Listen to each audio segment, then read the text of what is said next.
దేవుని స్తుతించుదాం.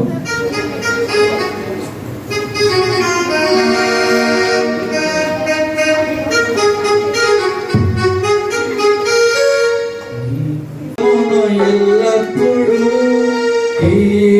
కీర్తించెదము విశ్వాసము తరములకు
కూడుకున్నటువంటి వాతావరణము మరి ప్రభు యొక్క పుట్టుక పరమార్థం చెప్పేటటువంటి చోట ఉంటుందని మరొకసారి ఈ చిన్న బిడ్డలో జ్ఞాపకం చేస్తూ వచ్చారు. దేవుడు వారిని దీవించను గాక. వారికి చిన్న క్లాప్స్ ఒకటి అందరూ కూడా వారు అభినందిద్దాం. వారిని కూడా దేవుడు దీవించను గాక. దివ్య జ్ఞానపు సందేశం అందించక ముందు అందించడానికి వేదిక మీద ఉన్నటువంటి దైవ సేవకుల కంటే ముందుగా ఒక చిన్న విషయాన్ని మీతో మరి పంచుకోవాల్సినటువంటి అవసరత ఉంటుంది. ఎందుకనగా ప్రభు అయిన యేసు క్రీస్తు యొక్క జననం అంటే ఆయన ఇల్లులో పుట్టినటువంటి క్రిస్మస్ యొక్క పుట్టుక అంటాం. ఈ పుట్టుక ముందుగా జరుగుతున్నటువంటి ఈ సెమీ క్రిస్మస్ సెలబ్రేషన్కి వచ్చిన మీ అందరికీ కూడా ముందస్తు క్రిస్మస్ శుభాకాంక్షలు తెలియజేస్తా ఉంటున్నాం. Happy Christmas, merry Christmas. Happy Christmas, merry Christmas. మరి అప్పుడు వచ్చినటువంటి వాళ్ళలో చాలా మంది మరి దేవుడి యొక్క సన్నిధిలో ఈరోజు కొత్తగా లేకపోతే నూతనంగా వచ్చినటువంటి వారుగా ఉంటున్నారు. వారందరికీ ప్రత్యేకముగా మరి క్రిస్మస్ శుభాకాంక్షలు తెలియజేస్తూ ఉంటున్నాం. మీరందరికీ ప్రభు పేరిట క్రిస్మస్ శుభాకాంక్షలమ్మా. మీరందరి యొక్క ప్రయాసం మరి మా కెరియర్ గారు అనిపిస్తూ ఉంటుంది. మరి ప్రత్యేకించి కెరియర్ గారు కూడా ప్రభు గారు ఉన్నామని తెలియజేస్తూ ఉంటున్నాను. చాలా సంతోషం. అయితే యేసు క్రీస్తు ప్రభువు ఎక్కడ పుడితే మనిషి జీవితానికి శాశ్వత కాలమైనటువంటి ఆనందం ఉంటుంది అనేది బైబిల్ చెప్పే పరమార్థం. ఆ విషయాన్ని కూడా మనకు దైవ సేవకులు మరి పాస్టర్ కేసీ దేవుడే గారు తెలియజేస్తారు.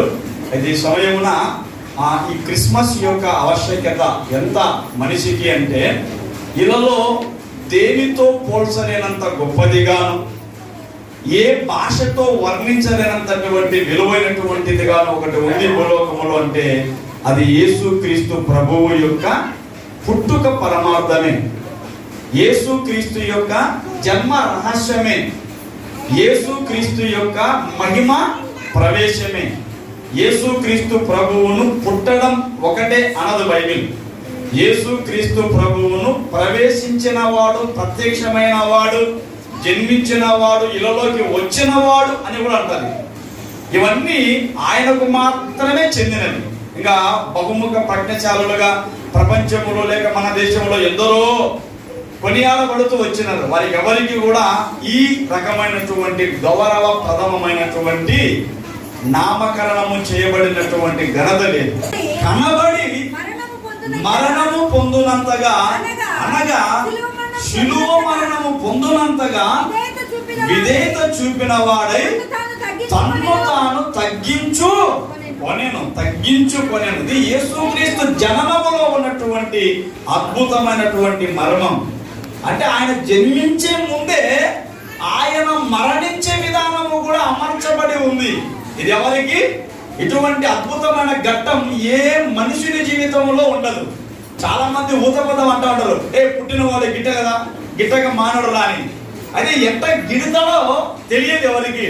కానీ యేసుక్రీస్తు పుట్టక ముందే ఆయన ఎట్లా పుడతాడో చెప్పింది బైబిల్, ఎట్లా గిట్టడో కూడా బైబిల్ చెప్తా వచ్చింది. అంటే ఒక ప్రత్యేకమైనటువంటి మానవ దైవ కలయిక కలిగినటువంటి మహిమాన్వితుడే, ఆది సంభూతుడే ప్రభు అయిన యేసుక్రీస్తు. అందుకే ఆ నామానికి ఎంత ఘనత వచ్చిందో 9వ వచనంలో చదువు మా ప్రభాతక్క గారు. 9వ వచనం కూడా, అందుచేతను పరలోకమందు ఉన్న వారిలో గాని, భూమి మీద ఉన్న వారిలో గాని, భూమి కింద ఉన్న వారిలో గాని ప్రతి వాని మోకాలును యేసు నామమున వంగునట్లును ప్రతి వాని నాలుకయు తండ్రి అయిన దేవుణ్ణి మహిమార్థమై యేసుక్రీస్తు ప్రభువు అని ఒప్పుకొనట్లు దేవుడు ఆయనను అధికముగా హెచ్చించి ప్రతి నామమునకు పైనామమును ఆయనకు అనుగ్రహించను. అందరు గట్టిగా చెప్పబడి యేసునామాన్ని క్రిస్టమస్ అని అంటారు ఇంగ్లీష్ లో. క్రిస్టమస్ అనే దాని పదానికి క్రిస్ట్ అనగా క్రీస్తు అని అర్థం, మస్ అనగా పూజ అని అర్థం తెలుగు భాషలో. అంటే ఆ క్రీస్తును పూజించుట దీని యొక్క భావం. చాలా మందికి ఈ యొక్క మీనింగ్ లేక అర్థం తెలియక దీని ఒక పండుగ ఆచారంగా ఆచరించటం జరుగుతూ ఉంటుంది. లోకానికి యేసు ప్రభు ఎందుకు వచ్చాడు అనే విషయాలను, కొన్ని విషయాలను మీకు చెప్పిన తదుపరి ఆ తరువాత మనందరికీ ఒక శ్రేష్టమైన డిన్నర్ మీ అందరి కోసం మేము సిద్ధపరచడం జరిగింది. అందరూ ఆరగించి వెళ్ళవచ్చు. ఒకటి, యేసు ప్రభు లోకానికి వచ్చింది 2020 సంవత్సరాలైంది. 2020 సంవత్సరాలు. మరి 2020 సంవత్సరాలకు ముందు యేసు ప్రభు లేడా అనేది చాలా మందికి డౌట్. జాగ్రత్తగా గమనించాలి. అంటే ఈయన మధ్యలో వచ్చిన దేవుడు కాదండి. ఆదిలోనే దీనికి పునాది లేనప్పుడే యేసు ప్రభు ఉన్న దేవుడు. చెప్తాను, మీకు అర్థమయ్యే భాష చెప్తాను. ఆదిలోనే ఉన్న దేవుడు అంటే ఈ సృష్టికి పునాదే లేదు. పునాది లేనప్పుడు దేవుడు ఉన్నాడు. ఎక్కడున్నాడు? ఆయన అనంతుడు, అదృశ్యుడైన దేవుడు, ఎవరికి కనిపించని. అలాంటి దేవుడు ఈ భూమిని తయారు చేయాలనుకున్నాడు. దీన్ని తయారు చేశాడు. మీకు అర్థం కావాలంటే సైన్స్ ప్రకారంగా ఆలోచిస్తే, భూమి ఆ సైన్స్ ప్రకారంగా మాట్లాడితే ఇది భూమి శూన్యములో వేలాడుతూ ఉంది. జాగ్రత్తగా గమనించాలి. భూమి శూన్యములో వేలాడుతూ ఉంది. దీనికి బేస్ ఏమీ లేదు. ఒక మనిషి నిలబడాలి అంటే నాకు ఒక స్టేజీ ఉంది. ఇక్కడ నేను నిలబడడానికి ఒక స్టేజీ ఉంది, నిలబడడానికి ఒక స్టేజీ ఉంది, కూర్చోవడానికి మీకు ఒక చైర్ ఉంది, అక్కడ మీకు ఒక బేస్ ఉంది నిలబడడానికి. కానీ మనమందరము ప్రపంచంలో ఉన్న 700 కోట్ల మంది భూమి మీద ఉన్నారు. వీరందరికీ కూడా భూమి బేస్ గా ఉంది. అయితే ఈ భూమి ఏ బేస్ మీద నిలబడటం లేదు. ఇది శూన్యములో ఉంది. ఈ క్రియేటర్ దేవుడు ఆదిలోనే కలిగించాడు. ఆ దేవుడు, ఆదిలో ఉన్న దేవుడు మరి ఏం జరిగింది అనే విషయానికి మనం వస్తే, ఈయన మధ్యలో వచ్చిన దేవుడు అని చాలా మంది ఊహాగానాల్లో ఆ మిడిమిడి జ్ఞానముతో అర్థం చేసుకోలేక, దేవుణ్ణి, దైవత్వాన్ని అర్థం చేసుకోలేక మాట్లాడుతూ ఉంటారు. దేవుడు ఆదిలోనే దీని అంతటిని కలిగించి మానవులను నిర్మించినప్పుడు మానవులందరూ కూడా దేవుడు నిర్మించింది ఎందుకోసం అంటే, దేవుడు నిర్మించిన ఆ దేవుణ్ణి మానవులందరూ కలిగి ఆయన మాత్రమే ఆరాధించాలని, ఆయన మాత్రమే పూజించాలని, ఆయనకు మాత్రమే మహిమ రావాలని తన పిల్లలుగా తన స్వారూప్యములో నిర్మించుకున్నాడని బైబిల్ చెప్పింది. అది మొదటి ఆదికాండం అనేటువంటి ప్రారంభ అధ్యాయంలోనే దేవుడు ఏం చేశాడంటే, తను ఈ సృష్టిని అంతటిని కలిగించిన తరువాత మానవునికి ఏవేవి అవసరమై ఉన్నాయో వాటన్నిటిను భూమిలో తయారు చేసిన తరువాతనే మానవుని తయారు చేశాడు. మానవుని తయారు చేసినటువంటి దేవుడు తన బైబిల్ అంటాడు, దేవుని యొక్క ఆకారములో అన్నాడు, మన పోలిక చొప్పున నరులను తయారు చేయడము అని అన్నాడు దేవుడు. ఏ పోలిక అంట? మానవుని యొక్క పోలిక, దేవుని యొక్క పోలిక అని అన్నాడు. జాగ్రత్తగా గమనించాలి. దేవుని యొక్క పోలికలో మనుషులను తయారు చేశాడు దేవుడు. అది ఆదిలో జరిగింది. చాలా మంది మనము తల్లిదండ్రులుగా మనకు పుట్టినటువంటి పిల్లలను మనం ఎలా ఆలోచన చేస్తామంటే, మనకంటే గొప్పవాళ్ళుగా ఉండాలని, వారు మంచి పేరును సంపాదించాలని, వారు మంచి ఆ సాక్ష్యాన్ని సమాజంలో కలిగి ఉండాలని ప్రతి తల్లి తండ్రి కోరుకుంటారు. మా పిల్లవాడు అని చెప్పగానే పలానా అబ్బాయి చాలా మంచోడు, పలానా అమ్మాయి, వారి కుటుంబంలో ఉన్న అమ్మాయి చాలా మంచిది అని మాట్లాడాలని ప్రతి ఒక్కరికి ఆశ ఉంటుంది. పరలోకపు తండ్రికి కూడా ఆ దేవునికి ప్రపంచంలో ఉన్న ప్రతి పిల్లలు కూడా ఆయనకి ఇష్టమైన రీతిలో ఉండాలని ఆశపడతారు. మన పిల్లలను ఎప్పుడు కూడా మనం ఎలా ఆలోచన చేస్తామంటే, మన పిల్లలు మనం ఒకవేళ సరిగా చదవకపోయినా మన పిల్లలు మంచి చదువులో ఉండాలి, మంచి ర్యాంకులు సంపాదించాలి, మంచి క్యాడర్లో ఉండాలని ఆలోచించడం తల్లిదండ్రులకు మంచిదే. అలాగే పరలోకపు తండ్రికి ఆయనకి మించిన జ్ఞానం ప్రపంచంలో ఎవరికి ఉండదు. అయితే ఆయన పిల్లలు కూడా అలా ఉండాలని ఆశించారు. అయితే మానవులందరూ కూడా పాపం చేసి చెడిపోయిన వారుగా ఉన్నారని బైబిల్ చెప్పింది.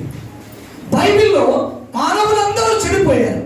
చెడిపోయి ఒక్కొక్కరి స్వనీతి ద్వారా ఎవరికి ఇష్టం వచ్చిన మార్గములో వారు నడుస్తూ వచ్చారు. కొందరికి మేము చెప్పే ప్రసంగాలు మీకు ఇష్టం ఉండకపోవచ్చు, మీకు నచ్చింది చేయాలని ఆశపడతారు. కొందరికి ప్రసంగాలు ఇష్టంగా ఉంటాయి. అలాగే ఎంతనో మానవుడు కూడా తనకు స్వనీతిగా ఆధారం చేసుకుని ఎవరికి ఇష్టం వచ్చిన త్రోవలో వారు వెళ్తూ వచ్చారు. చెడిపోయారు మానవ జాతి అంతా. అందుకే ఈ మధ్యలో 2000 సంవత్సరాల కిందట పరలోకాన్ని విడిచి భూలోకానికి వచ్చాడు యేసు ప్రభుగా. దేవునికి స్తోత్రం కలుగును గాక. చెప్పండి దేవుని ఆరాధిస్తాం. ప్రియులారా, పరలోకాన్ని విడిచి మధ్యలో వచ్చాడంటే నైనా బయట తిరగద్దు. మీరు ఎందుకు తిరుగుతున్నారు? తిరగాకండి, జాగ్రత్తగా గమనించు.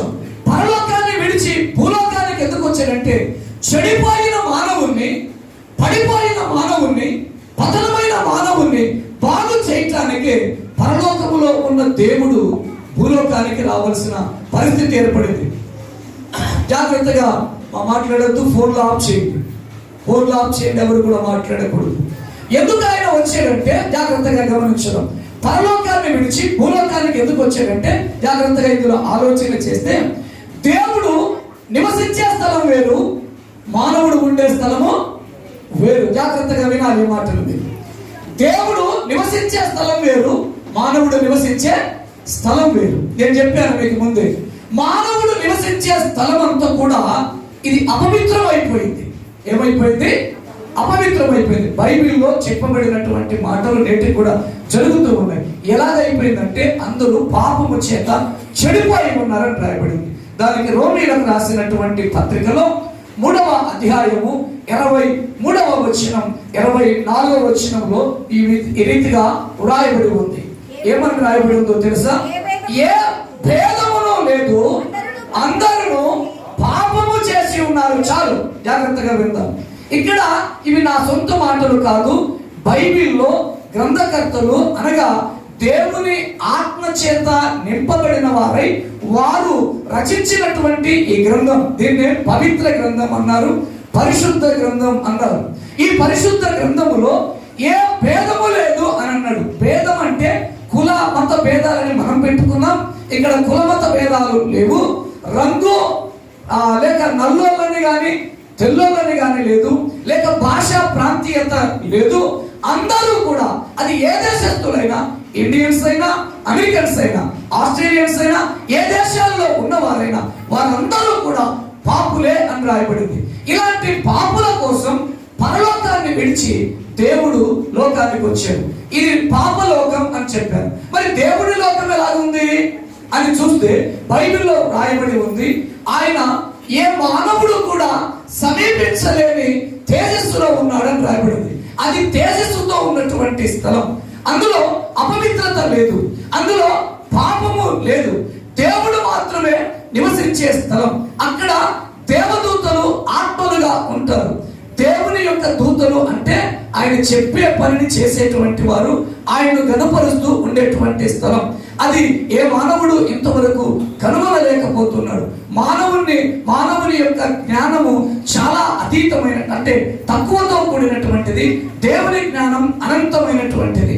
అనంతమైన జ్ఞాని అయినటువంటి దేవుడు మానవుల కోసం భూమి మీదకి రావడానికి గల కారణం ఏంటిదంటే, ఆ పరిశుద్ధమైన స్థలాన్ని విడిచి, ఆ పవిత్రమైన స్థలాన్ని విడిచి మానవులందరూ చెడిపోయి పాపములో ఉన్నారు. జాగ్రత్తగా గమనించాను, పాపములో ఉన్నారు. పాపము అనగా దేవుని మాట వినకపోవడమే పాపము అని బైబిల్లో తేటగా రాశాడు.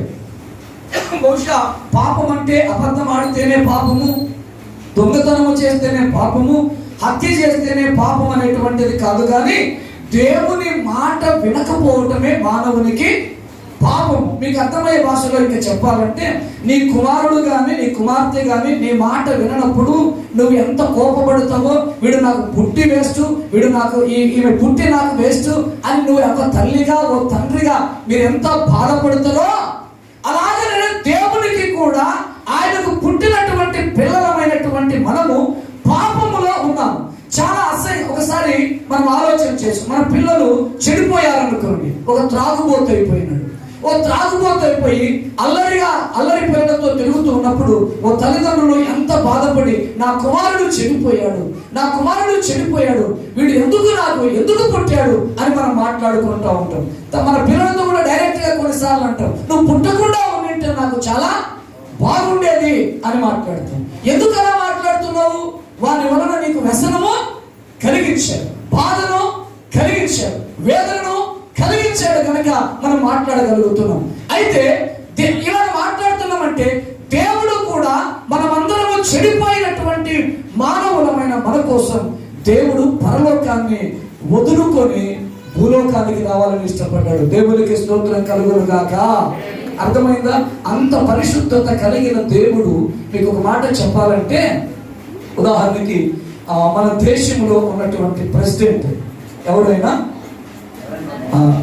మన దేశ ప్రధాని నరేంద్ర మోడీ ఒకవేళ ఈ ప్రాంతంలో ఇలాగ మన మధ్యలో నడుచుకుంటూ పోగలుగుతాడా? ఒకవేళ ఆయన వచ్చాడు అనుకోండి, ఏం చేస్తారంటే ఈ బయట చూస్తే మట్టి నేల ఉంది, మట్టి నేల మీద నడిపిస్తారు ఆయనను. ఏం చేస్తారు? రెడ్ కార్పెట్స్ వేస్తారు. ఆయన రావాలంటే ఒక విలువైనటువంటి స్థలంగా ఉండాలి, లేకపోతే ఇలాంటి స్థలాలకు సామాన్యంగా రానియరు. ప్రొద్దుటూరులో ఒక మంచి ప్లేస్ ను ఎన్నిక చేస్తారు, ఆ ప్లేస్ లోనే ఉంచాలా అని అనుకుంటారు. ఎవరైనా కానీ ఆ కోనేటి కాలువ వీధిలో ఉన్నటువంటి కాలువల మధ్య ఆయన తీసుకుపోవాలని ఎవరైనా ఇష్టపడతారా? జాగ్రత్తగా చెప్పండి, ఇష్టపడతారా? ఒకవేళ తీసుకుని పోవాలనుకున్నా కూడా ఆ కాలువలు ఉంటాయి, ఆ స్మెల్ అదంతటి మధ్య ఆయన నడిపించుకుంటూ తీసుకొని వెళ్ళగలుగుతారా? మీరు కరెక్ట్ గా మాట్లాడండి, తీసుకొని వెళ్ళగలుగుతారా? ఎందుకు వెళ్ళలేరు? ఆయన పొజిషన్ వేరు, ఆయన స్థాయి వేరు, ఆయన ఉన్నత స్థితి కలిగిన వాడు. అతను వస్తున్నాడు అంటే కొన్ని వేల మంది పోలీస్ డిపార్ట్మెంట్ ప్రొద్దుటూరు ప్రాంతం అంతటిని ఆవరిస్తారు. అవునా? ఆవరించమంటారు. అంటే ఒక దేశంలో ఉన్నటువంటి ఒక మినిస్టర్, ప్రైమ్ మినిస్టర్ మన రాష్ట్రానికి లేక మన జిల్లాలో, మన తాలూకాలో రావడానికి ఆయనకంటూ ఒక మంచి ప్లేసును కోరుకుంటాడు. అంటే ఒక లోకాన్ని, దేశంలో ఉన్నటువంటి ఒక రాజే ఇంత డిగ్నిటీగా వెళ్ళాలనుకుంటే, ప్రపంచాలను కలగజేసినటువంటి దేవుడు మానవాళ్ళంతా ఏమైపోయింది? చెడిపోయి ఉంది. మరి ఆయన ఎక్కడ కాలు పెట్టాలనుకుంటున్నాడు? చెడిపోయిన వారి మధ్యనే కాలు పెట్టాలనుకున్నాడు. ఇది దేవుని యొక్క స్వభావము. ఆయన రావడానికి గల కారణం ఏంటో తెలుసా? చెడిపోయిన మానవునికి, ఈ మానవుని బాగు చేయటానికే పరలోకాన్ని విడిచి భూలోకానికి ఆయన మానవుడిగా వచ్చాడు. అందుకే బైబిల్లో కొన్ని విషయాలు చెప్తాను. లూకా సువార్త 2వ అధ్యాయం 10వ వచనాన్ని చదువుతుండగా తక్కిన వారందరూ ఆలోచించండి.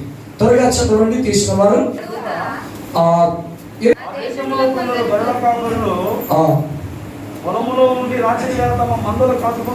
కాచుకొనుచుండగా ప్రభువు దూత వారి యొద్దకు వచ్చి నిలిచి, ప్రభువు మహిమ వారి చుట్టూ ప్రకాశించినందున వారు మిక్కిలి భయపడిరి.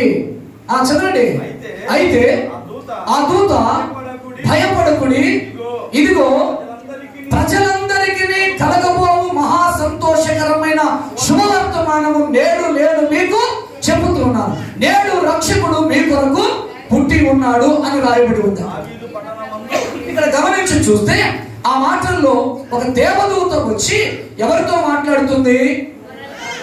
గొర్రెల యొక్క కాపరులతో మాట్లాడుతుంది. ఇప్పుడు మాట కాదు, దాదాపుగా 2000 సంవత్సరాల క్రిందటి మాట ఇది. ఇప్పుడున్న నాగరికత వేరు, అప్పుడు ఉన్నటువంటి నాగరికత వేరు. దాదాపుగా ఒక 40 years బ్యాక్ మనం వెళ్ళామంటే, ఒక 40 ఏళ్ల క్రిందటికి మనం వెళ్ళామంటే మన స్థితి ఏంటో బహుశా పెద్దరికంగా ఉన్నటువంటి వారికి అర్థమవుతుంది. ఇంత టెక్నాలజీ లేదు, ఇలాంటి లైటింగ్ సిస్టమ్ లేవు, ఇలాంటి కెమెరాలు లేవు, ఇలాంటి డ్రెస్ అప్పులు కూడా లేవు. అప్పుడు సాధారణంగా డబ్బున్న వాళ్ళు మంచి డ్రెస్సులు వేసేటువంటి వారు, తక్కిన వారు ఏమీ లేవు. మనలాంటి కార్లు లేవు, మనలాంటి బంగ్లాలు లేవు. అద్దనాలు ఉండేటివి చాలా తక్కువగా ఉండేవి, అవి పెద్ద పెద్ద వాళ్ళు మాత్రమే ఉండేటువంటివి. అంటే ఇప్పుడు 40 ఏళ్లకే నాగరికత ఇంత మారిపోతే 2000 సంవత్సరాల కిందట ఉన్నటువంటి నాగరికత ఎలా ఉంటుందో మీరు ఆలోచన చేయండి. వారు పొలంలో ఉన్నటువంటి కాపరులు అని రాయబడింది. గొర్రెల కాపరులు, గొర్రెలను కాసేటువంటి కాపరులకు దేవుడు లోకానికి వచ్చాడని తను తాను లేక తను తాను ఇతరులకు పరిచయం చేయడానికి మొట్టమొదట కాపరులకు దేవుడు పంపించినట్లుగా రాయబడింది. అది అలాగా నాలాంటి ఒక మానవుని పంపితే వారికి అర్థమైండేది కాదు. పోనాయన ఒక కొత్తగా చెప్పావు అని అనుకునేటువంటి వారు. మీరు మాట్లాడుతున్నారు బాబు. దేవుడు తను తాను ఇతరులకు పరిచయం చేసుకోవటానికి ఎలాగొచ్చాడంటే మానవుని పంపలేదు. కానీ ఈ కాపర్ల విషయంలో మనం ఆలోచన చేస్తే, కాపర్లు అని మాట్లాడాం కదా, పొలాల్లో ఉన్నటువంటి గొర్రెల కాపర్లు. గొర్రెల కాపర్లకు ఈ దినాల్లోనే కొంత చదువు చదివినటువంటి వారు ఉండరో తెలియదు. కానీ ఆ కాలంలో చదువు అంటేనే తెలియని నాగరికులు అని చెప్పాలి. చదువే తెలియనటువంటి నాగరికులు. అలాంటి అనాగరికులైనటువంటి మనుషులకు దేవుడు ఎలా తెలియపరచుకోవాలనుకున్నాడంటే, చదివేలైనటువంటి వారికి ఎలా తెలియపరచుకున్నాడంటే, పరలోకములో తన దగ్గర ఉన్న దేవదూతను వారి దగ్గరికి పంపించినట్లుగా రాయబడింది బైబిల్. బాగా జాగ్రత్తగా వినండి.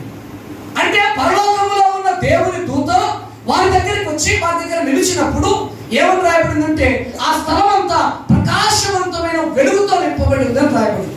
ఆ వెలుగును చూసినప్పుడు ఈ కాపరులు భయపడ్డారని రాయబడింది. కథలాగా చెప్తున్నాను, చదివి చెప్పడానికి కొంత ఆలస్యం అవుతుందని కథలాగా చెప్తున్నాను. భయపడ్డారు. భయపడగానే ఆ దూత అన్నది భయపడకండి అని అన్నది. ప్రజలందరికీ కలగబోవు మహా సంతోషకరమైన శుభవర్తమానం నేడు మీకు చెప్తున్నాను అని పరలోకములో ఉన్న ఆ దేవదూత ఆకారాన్ని చూసి వారు భయపడ్డారు. ఎందుకంటే ఇలాంటి సాదృశ్యాన్ని, ఇలాంటి ప్రకాశవంతమైన వెలుగుతో నింపబడిన మనిషి ఏంటి, ఇది మనిషా లేక దయ్యమా అని భయపడి ఉంటారు. బహుశా వారికి అర్థం కాకపోయిండొచ్చు. అప్పుడు ఆయన దేవదూత అన్న సంగతిని వారికి పరిచయం చేసినప్పుడు అప్పుడు మౌనంగా ఉన్నారు.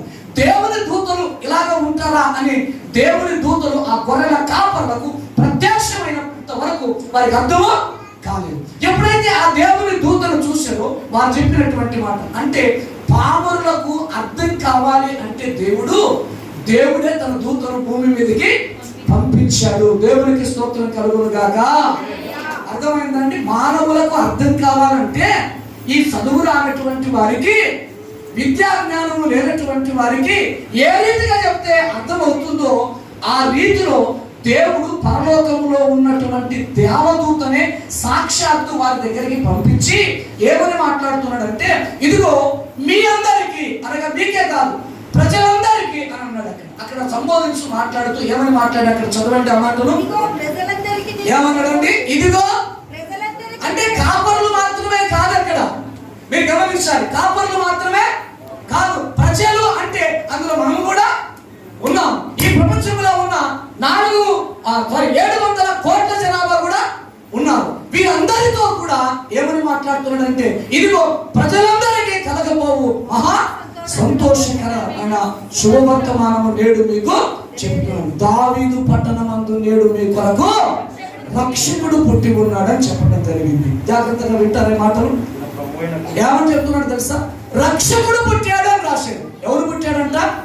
ఒకసారి అందరూ చెప్తారా? రక్షకుడు పుట్టాడని చెప్పండి అందరూ కూడా. రక్షకుడు పుట్టాడు అంటే, రక్షకుడు పుట్టాడంటే దాని వెనకటి భాగాన్ని మనం ఆలోచన చేయాలి. రక్షకుడు దేనికి అవసరము? ఏమండి? రక్షకుడు కావాలి అంటే, రక్షకుడు వచ్చాడన్నా రక్షకుడు ఎందుకు అని మనం ఆలోచన చేస్తే, రక్షణ దేనికంటే మనం అందరం ఎక్కడున్నామని, ఒక అపాయములో ఉన్నాం, ఒక ప్రమాదములో ఉన్నాం. ప్రమాదం ఉంది, అపాయం ఉంది. ఏమిటి అపాయం, ఏమిటి ప్రమాదం అంటే మానవుని పాపము నరకానికి తీసుకుని వెళ్తా ఉంది. అందుకే పరలోకాన్ని విడిచి దేవుడు భూలోకానికి రావాల్సిన పరిస్థితి ఏర్పడింది. మానవులందరూ కూడా తన స్వరూపంలో ఉన్న మనుషులందరూ చెడిపోయి పాపములో ఉండి పాపము జీవితాన్ని జీవిస్తూ నరకానికి వెళుతున్నారని, ఈ నరక వేదన నుండి తప్పించడానికి దేవుడు రక్షకుడుగా లోకానికి వచ్చాడు. అంటే మనం చనిపోతే ఒక అపాయములో ఉన్నాం, ప్రమాదములో ఉన్నాం, చనిపోతే నరకానికి వెళ్తామని దీని నుండి తప్పించడానికి లోకానికి రక్షకుడుగా ఆయన 2000 సంవత్సరాల కిందట ఒక మానవుడిగా దిగి వచ్చాడు. చాలాసార్లు కొంతమంది అంటూ ఉంటారు, ఏమంటూ ఉంటారంటే, కొంతమంది దేవుళ్ళు అనబడిన వారు, మరి నాకైతే తెలియదు కానీ నేను విన్నాను, ఒక ఆయన పందిలాగా వచ్చాడంట, ఒక ఆయన చేపలాగా వచ్చాడని రాయబడి. చేపలాగా పందిలాగా మనిషి ఎందుకు వస్తాడు? దేవుడు అలా వస్తే తింటాం. దేవుడు అలా రావడానికి వీలు కాకూడదు. అంటే దేవుడు ఇలా రావడానికి ఇష్టపడ్డాడంటే యేసు ప్రభు ఇలాగ రాలేదు, మానవుడిగానే వచ్చాడు. ఎందుకో తెలుసా? మానవుని స్థితి ఏంటో, మానవుని యొక్క స్థితిగతి ఏంటో ఒక మానవుడు ఇంకొక మానవుని చూసి నేర్చుకోవాలంటే ఆయన దేవుడు, పాపము లేనివాడు, ఆయన ఈ లోకంలో ఎలా జీవించాడో నీకు మాదిరి అవడానికే లోకానికి వచ్చాడని. ఒక జంతువులాగానో, ఒక పక్షిలాగానో, లేక ఇతరుల దానిలాగానో ఆయన భూమి మీదకి రాలేదు, ఒక మానవుడిగా వచ్చాడు. అది కూడా ఎలాగా? రక్షకుడుగా వచ్చాడని బైబిల్లో రాయబడింది. ఈ రక్షకుని గురించి కాపరులకు తెలియచేయడం జరిగింది. మీరు జాగ్రత్తగా వినండి. దేవదూత ఆ మాట చెప్పగానే అక్కడ ఉన్న గొర్రెల కాపర్లు అందరూ కూడా జాగ్రత్తగా వింటే, ఆ దినాల్లో గొర్రెల కాపర్లకు వేల కొలది గొర్రెలు ఉన్నాయి, వేల కొలది గొర్రెలు ఉన్నాయి. వారు పొలాలలో ఉన్నారని రాయబడింది. ఈ మాట చెప్పగానే అక్కడ ఉన్న కాపరులందరూ కూడా ఏమని రాశారంటే బైబిల్లో, నేడు బెత్లెహేములో అనగా దావీదు పట్టణం ముందు బెత్లెహేములో మనందరి కొరకు రక్షకుడు పుట్టి ఉన్నాడు అని చెప్పగానే ఆ దేవదూత మాటలు విన్నటువంటి ఈ గొర్రెల కాపరులు ఏం చేశారు తెలుసా? తమ మందలన్నింటినీ విడిచిపెట్టి ఎక్కడికి వచ్చారంట? యేసుక్రీస్తు దగ్గరికి వచ్చారని రాయబడింది. అంటే పొలాలు ఎక్కడుంటాయి, కొండలు ఎక్కడుంటాయి అంటే గ్రామానికి చాలా దూరంగా ఉంటాయి. ఆ రాత్రి వాటన్నిటిని విడిచిపెట్టి యేసు ప్రభు చెంతకు వచ్చారు. ఎక్కడ పుట్టాడో, ఏ స్థలంలో పుట్టాడో అదంతా విన్నారు. విన్న ఆ స్థలానికి చేరుకున్నారు. మీరు జాగ్రత్తగా వింటే గొర్రెల కాపర్లు అందరూ కూడా విని యేసును చూసి ఇదేంటి అని వాళ్ళు ఏమో ఆశ్చర్యపోలే. అంటే బహుశా ఇదెందుకబ్బా మాకు ఇట్లా వచ్చిందే, ఈయన మనుషుల్లాగా కనపడ్డాడే అని అనలేదు. వారు యేసు ప్రభువును చూడగానే బైబిల్లో రాయబడింది, ఆయన ఎదుట సాగిలపడి నమస్కారం చేసి రాయబడింది. ఇప్పుడు జాగ్రత్తగా వినండి. పామరులైనటువంటి వారు అంత త్వరగా మనుషులకు లోబడ్డానికి వీలు కాదు. మరి వారు దేవుని దూత ద్వారా చెప్పబడింది కనుక వారందరూ వచ్చి యేసుక్రీస్తు పాదాల దగ్గర మోకరించి ఆయనకు స్తోత్రములు చెల్లించిన రాయబడింది. ఆ తరువాత వారు వెళుతూ వెళుతూ ఇట్లాంటి గ్రామంలో చెప్తా వచ్చినట్టు, ఇదిగో దేవదూత మాకు చెప్పారు యేసు ప్రభు పుట్టాడని చెప్తే వారి మాటలు విన్న వారందరూ ఆశ్చర్యపడింది రాయబడింది. మొదటిగా చెప్తున్నా, పామరులకు అర్థం కావటానికి దేవుడు తన దూతను పంపించి మాట్లాడాడు. ఇప్పుడు ఒకటి జ్ఞాపకం చేసుకోవాలి. అంటే అన్ని రకాల వారికి అర్థం కావడానికి రెండో మాట చెప్తాను. ఇప్పుడు మీకు జాగ్రత్తగా, పామరులు కూడా అర్థం చేసుకోవాలంటే దేవుని దూత వచ్చి మాట్లాడగా వారి జీవితాలు మార్చబడ్డాయి. వారు చెప్పిన మాటలు అనేకులు విశ్వాసం ఉంచిన రాయబడింది. రెండవదిగా జ్ఞాపకం చేస్తే ప్రపంచంలో జ్ఞానులు అనబడిన వారు ఉన్నారు. మనం జ్ఞానులను ఏమని మాట్లాడతాం? మన భాష ప్రకారంగా సైంటిస్టులు అంటాం. సైంటిస్టులు అంటే చంద్రమండలానికి వెళ్ళేటువంటి వాళ్ళనే కాదు, ఖగోళ శాస్త్రాన్ని పరిశీలన చేసేటువంటి వారు, సైన్స్ పరంగా పరిశీలన చేసేటువంటి వారిని సైంటిస్ట్ అంటాం. ఇప్పుడు ఒక మెడిసిన్ కనిపెడుతున్నారు, కరోనాకు కనిపెట్టేటువంటి మెడిసిన్ సైంటిస్టులే కనిపెడతా ఉంటారు, దాన్ని ప్రయోగం చేస్తారు. ఏ యొక్క మెడిసిన్ అయితే దీనికి ఎదురుగా పోరాడి ఆ కరోనాను చంపుతుంది అని ఒక మెడిసిన్ తయారు చేస్తారు. వీళ్ళందరినీ సైంటిస్టులు అంటారు. అంటే మహాజ్ఞానము కలిగిన వారు. ఇదంతా మనకు అర్థం కాదు. వారు ఎంత చెప్పినా కూడా కొన్ని అర్థం కాదు. వారు ఎలా చేస్తారో తెలియదు. అయితే ఒక మందును, ప్రతి మందు ఉంది. ఒక కడుపు నొప్పికి ఒకటి ఉంది, తలనొప్పికి, జ్వరానికి అని ఎన్నో రకాల వ్యాధులకు ప్రతి వ్యాధికి కూడా ఒక మెడిసిన్ కనబెడతానే ఉన్నారు. ఈ మెడిసిన్ ఎందుకు కనబడుతున్నారు? సైంటిస్టులు దానికి విరుగుడుగా మనకున్న రోగాలను మార్పు చేయడానికి వారు కనబెడతా ఉంటారు. ఇలాంటి సైంటిస్టులు అంటాం. ఈ సైంటిస్టులు ఎలాంటి వారు అంటే మహా జ్ఞానము కలిగిన వారు, మహా మేధావులు అని మాట్లాడతాం. ఒకవేళ అలాంటి వారు ఎవరైనా మన ప్రాంతాలకు వస్తే వారిని ఎంత సన్మానిస్తారు. వారికి ఒక సెక్యూరిటీ ఉంటుంది, చక్కటి నడిపింపు ఉంటుంది. దేశంలో వారికి పోలీస్ డిపార్ట్మెంట్ వారు ముందు వెనక నడుస్తూ ఉంటారు. అంత హోదా ఉంటుంది జ్ఞానము కలిగినటువంటి వారు. జ్ఞానులు అంటే అంత ఈజీగా దేన్ని వారు నమ్మరు. అలాంటి సైంటిస్టులు బైబిల్లో రాయబడి ఉంది. మత్తయి సువార్త 2వ అధ్యాయంలో ఒక మాట రాయబడింది. మొదటి వచనంలో మత్తయి సువార్త 2వ అధ్యాయం మొదటి వచనం ఏమని రాయబడింది? దినముల యందు, నేను తొందరగా అయిపోయేస్తాను, యూదయ దేశము బెత్లెహేమందు యేసు పుట్టిన పిమ్మట ఇదిగో తూర్పు దేశపు జ్ఞానులు యెరూషలేమునకు వచ్చి ఇప్పుడు జాగ్రత్తగా విన్నాం. ఈ టాపిక్ అంతా మీకు చెప్తే కొంచెం చదివినా కూడా అర్థం కాకపోవచ్చు. బైబిల్లో ఉన్న మాటలు మీతో ఎత్తి చెప్పిస్తాను. ఇక్కడ రాయబడి ఉంది అయినా బాబు. సో బైబిల్లో మనం చూడగలిగితే తూర్పు దేశపు జ్ఞానులు అని రాయబడి ఉంది. ఏ దేశపు జ్ఞానులు అంటే వీళ్ళు తూర్పు దేశపు జ్ఞానులు. మన దేశం కూడా తూర్పు దేశం, పాకిస్తాన్ తూర్పు దేశం. ఇలాంటి దేశాలన్నింటిలో బైబిల్లో రాయబడి ఉంది. తూర్పులో ఉన్నటువంటి దేశాలలో ఉన్నటువంటి జ్ఞానులు యేసు ప్రభు పుట్టాడని బైబిల్లో రాయబడి ఉంది. మేము ఆయన నక్షత్రమును చూసి మేము ఆయనను పూజింపవచ్చిందని ఒక రాజుతో మాట్లాడుతున్నారు. జాగ్రత్తగా వినాలి. అంటే యేసు ప్రభు పుట్టినప్పుడు ఒక నక్షత్రం భూమి మీద ఆకాశంలో వెలుగుతూ ఉంది. ఆయన పుట్టినప్పుడు శాస్త్రవేత్తలు కదా, ఇంత లైటింగ్ తో కూడినటువంటిది, ఇంత ప్రభావము కలిగిన ఈ నక్షత్రం ఎందుకు పుట్టింది అని సైన్స్ ప్రకారంగా వారు పరిశీలన చేశారు. ఈ నక్షత్రం పుట్టింది అంటే ప్రపంచంలో ఎవరో ఒక గొప్ప వ్యక్తి పుట్టాడని మాత్రమే వారికి తెలుసు, కానీ ఆయన ఎవరో ఏంటో కూడా వాళ్ళకు కూడా తెలియదు. జాగ్రత్తగా గమనించాలి ఈ విషయాన్ని. లోకములో ఉన్న జ్ఞానవంతులైనటువంటి వీరు ఆ నక్షత్రాన్ని చూసి ఇంత తేజ నక్షత్రం పుట్టడానికి ఒక బలమైన కారణం ఉంది. ఆ బలమైన కారణం ఎవరో ఒక గొప్ప వ్యక్తి ఈ ప్రపంచంలో పుట్టి ఉన్నాడు కనుక ఆయన మనం వెళ్ళి చూడాలి అని అనుకున్నారు. ఈ జ్ఞానులందరూ కలిసి అనుకున్నారు. అనుకొని ఆ నక్షత్రం ఎక్కడ పుట్టిందో దాని వైపు చూస్తూ వీరు ప్రయాణాన్ని కొనసాగించారు.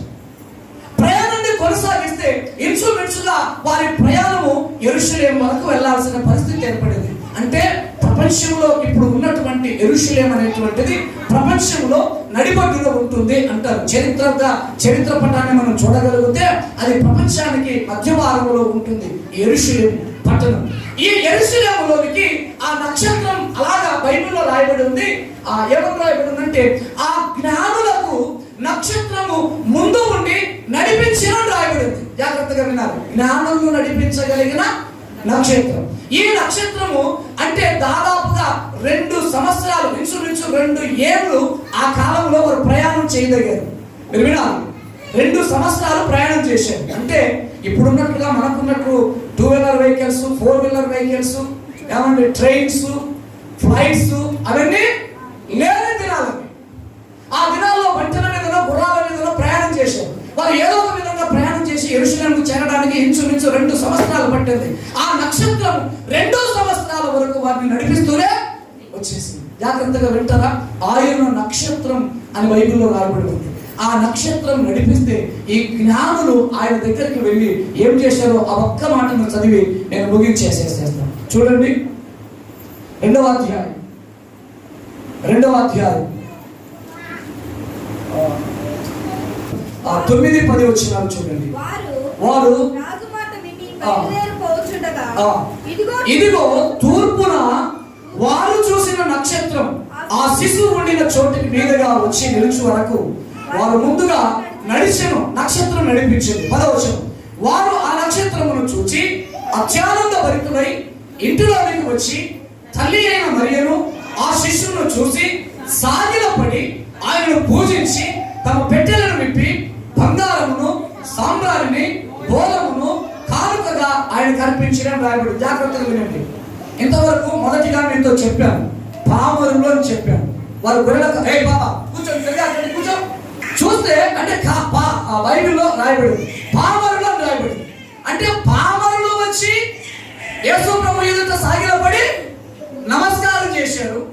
ఆ తర్వాత విన్న వాటిని, కన్న వాటిని గురించి ప్రజలకు బోధిస్తూ వెళ్ళారు. ఇప్పుడు లోకములో జ్ఞానవంతులు అనబడినటువంటి వారు సైతం, మీరు జ్ఞానులు అంత విధంగా తొందరగా దేవుడు అంటే నమ్మరు. అందుకే సైంటిస్టులను చాలా వరకు నాస్తికులు ఉంటారు. నాస్తికులు అంటే దేవుడే లేడనేటువంటి వారు కొంతమంది ఉన్నారు. కొంతమంది దేవుడు ఖచ్చితంగా ఉన్నాడు అని సైంటిస్టులే మాట్లాడుతూ ఉన్నారు. దేవుడు లేకోకుండా మనుషుల యొక్క మనుగడ లేదు అని తేల్చి చెప్పారు. అది సైన్స్ ప్రకారంగా అన్ని విధాలుగా సైంటిస్టులు తేల్చి చెప్పడం జరిగింది. ఇప్పటికీ చాలా మంది నాస్తికులు తగ్గిపోయారు. దేవుడు ఉన్నాడు అన్నటువంటి అవగాహనలోకి వచ్చారు. ఇప్పుడు నేను చెప్పేటువంటి మాట, ఇలాంటి జ్ఞానవంతులైనటువంటి వారు, ఇలాంటి ఉన్నత జ్ఞానము కలిగినటువంటి వారు అంటున్నారు, యేసు ప్రభు యొక్క వయసు ఎంత అని చూస్తే 1.5 సంవత్సరం. రోజుగా 1.5 సంవత్సరం. 1.5 సంవత్సరంలో ఉన్నత జ్ఞానం కలిగిన వాడు వచ్చి ఆయన ఎదుట కాళ్ళ మీద పడి ఎవడన్నా మొక్కుతాడా? మీరు చెప్పాలి, మొక్కుతాడా? మనం చిన్నపిల్లల దగ్గరకు వచ్చి కాళ్ళు మొక్కుతామా? ఎర్రితనం అయితే. వాడు చిన్నపిల్లలు చూస్తే అరే చిన్నోడా రారా బుజ్జోడా అని మనం గిల్లుకుంటామే తప్ప వాని ఎదుట మనం వెళ్ళి సాగిలా పడడం అనేది జరగదు. మరి ఎంత జ్ఞానము కలిగినటువంటి వారు 2 సంవత్సరాల వరకు ప్రయాణం చేసి ఎక్కడికి వచ్చారు వాళ్ళు? యేసుక్రీస్తు చెంతకు నడిచి ఆయన ఎదుట సాగిలా పడిన రాయబడింది. అంటే లోక జ్ఞానము కూడా యేసు ప్రభు చెంత సాగిలపడి నమస్కారము చేసింది. దేవునికి స్తోత్రం కలుగును గాక. ఏమంటే యేసు ప్రభు అంటే ఏదో నిన్న మొన్న వచ్చినటువంటి దేవుడు కాడైనా అర్థం కావడం లేదు, భాషా శైలి అర్థం కాలేదు మనుషులకు. యేసు ప్రభు ఎదుట సమస్త జ్ఞానము సాగిలపడి నమస్కారం చేసింది. అందుకేనండి మనందరికీ తెలుసు, ప్రపంచంలో జ్ఞానవంతులు అనబడినటువంటి వారు ఎందరో ఉన్నారు. ఆర్మ్స్ట్రాంగ్ అనేటువంటి వ్యక్తిని మనం విన్నాం, అమెరికా దేశంలో. ఆయన ఈ మధ్య కాలంలో చనిపోయాడు, గత కొన్నేళ్ళు చనిపోయి ఉన్నాడు. ఈయన మొట్టమొదట చంద్రమండలంలో అడుగుపెట్టినటువంటి వ్యక్తి. ఆ వ్యక్తి మన దేశానికి చంద్రమండలం నుంచి దిగి వచ్చిన తర్వాత మన దేశస్తులు అతన్ని చూడాలని ఆ దేశంలో ఉన్నటువంటి ఆర్మ్స్ట్రాంగ్ మన దేశానికి ఇన్వైట్ చేశారు. అంటే ఆ దేశంలో అతనితో పాటు కొంత బృందం వెళ్ళింది. యోమగామి అన్నారు ఆ బృందం అంతా కలిసి వెళ్ళి తిరిగి మళ్ళా వచ్చారు. చంద్రమండలంలో అడుగు పెట్టారు. మొట్టమొదట అడుగు పెట్టి అక్కడ నుంచి దిగి వచ్చారు. కూర్చోండి, ఇక్కడ ముందు స్థలం ముందు కూర్చోండి, నిలబడుకోండి. వాళ్ళు ఏం చేశారు తెలుసా? ఆ చంద్రమండలం యొక్క స్థితిని అంతా చెప్పారు. ఇండియన్స్ కూడా పిలిపించినప్పుడు వారు ఒక పెద్ద సభ పెట్టినప్పుడు నిజంగా మేము యేసు ప్రభువును నమ్మాము, ఆ ధైర్యం మమ్మల్ని తీసుకుని వెళ్ళింది. మా ప్రభువే నేను నమ్మిన దేవుని యందు నేను విశ్వాసం ఉంచానని ఆర్మ్స్ట్రాంగ్ ఒక సైంటిస్ట్ చెప్పినటువంటి సంగతి ఇది. అంటే నేను దేశాన్ని పోల్చి మాట్లాడటం లేదు, సైన్స్ పరంగా ఉన్నటువంటి వ్యక్తులు కూడా యేసు ప్రభు దేవుడు అని నమ్మారు. నేను ఈ దినం చెప్తున్నా, యేసు ప్రభు లోకానికి వచ్చింది రక్షకుడు, అపాయములో ఉన్న మనలను రక్షించి నిత్య జీవితంతో తనతో కూడా ఉండడానికి. ఇంతకు ముందే మన పాస్టర్ గారు చెప్పారు, ఆయనతో ఉండాలి అంటే ఆయన కలిగిన వారై ఉండాలని బైబిల్ చెప్పారు. అది తండ్రి యొక్క ఆశ. దేవుని యొక్క ఆశ ఏంటంటే యేసు ప్రభు లోకానికి వచ్చింది ఎందుకంటే మనలను పవిత్రులుగా చేయడం. దేవుడు ఎంతో పరిశుద్ధుడు, మానవుడు కూడా అదే పరిశుద్ధతను కోరుకుంటాడు. మానవుడు చెడిపోవడానికి ఇష్టం లేదు. తన పిల్లలు ఎవరు కూడా చెడిపోవడానికి ఎంత మాత్రం ఒక తల్లి తండ్రి నువ్వు ఇష్టపడవా, ఆ పరలోకము దేవుడు కూడా నీవు పాడు కాకూడదు అన్నదే ఆయన ఆలోచన. అందుకే పరలోకాన్ని విడిచి భూలోకానికి ఆయన అనుగ్రహించారు.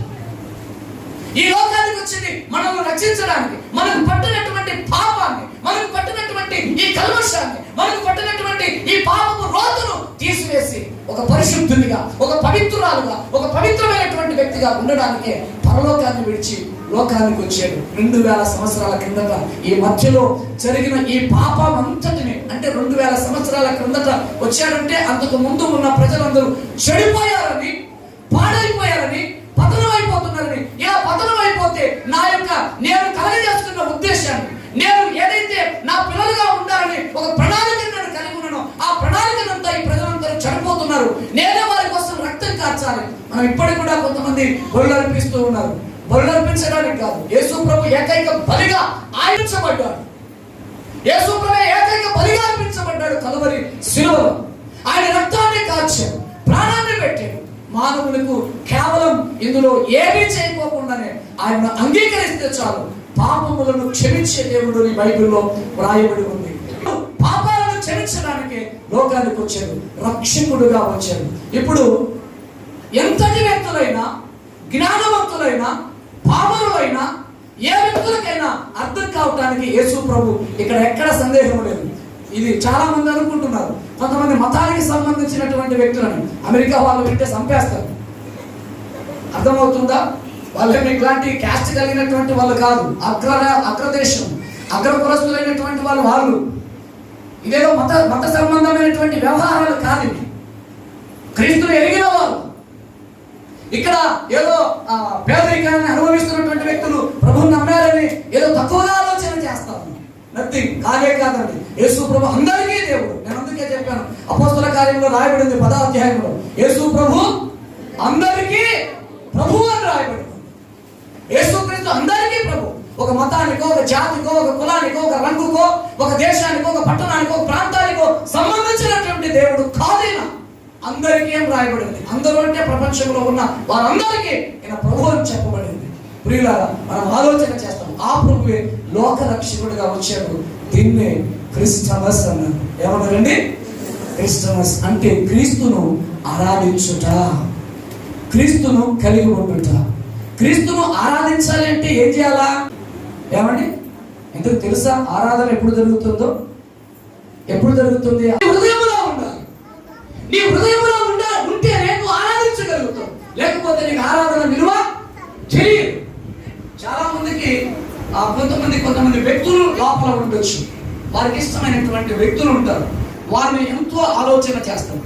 యెరూషలేము ప్రాంతంలో ఆయన పుట్టిన దేశంలో ఆయనకు 1 తక్కువ 40 కొరడా దెబ్బలు కొట్టారు, తలకు ముళ్ళ కిరీటం నొక్కారు, భారమైన సిలువ వారిని మనమైతే ఏం చేస్తాం తెలుసా? మనమైతే ఏం చేస్తాం? మన చేత కాకపోయినా వాళ్ళను 2 మాటలు తిట్టాలని ప్రయత్నం చేస్తాం. 2 మాటలు అంటే కాదు. కొంతమంది అంటుంటారు, వాడు 10 దెబ్బలు కొడితే, చెప్పండి, వాడు 10 దెబ్బలు కొడితే నేను కనీసము నేను పొట్టివాడినైనా చేతకాని వాడినైనా ఒక దేవునిగా వారు అర్థము చేసుకోలేకపోయారు అని చెప్పి ప్రభు మాట్లాడినటువంటి మాటలు మనం చూస్తున్నాం. ఇంత ప్రేమ కలిగిన దేవుడు లోకానికి రక్షకుడిగా వచ్చాడు. ఆ ప్రభు మన హృదయంలో ఉంటే నిజంగా మనం ఈ దినము ఆరాధించగలుగుతాము. ఈ వీడియో మీకు నచ్చినట్లయితే లైక్ బటన్ క్లిక్ చేయండి. మరిన్ని వీడియోలను పొందడానికి దయచేసి సబ్స్క్రైబ్ చేయండి.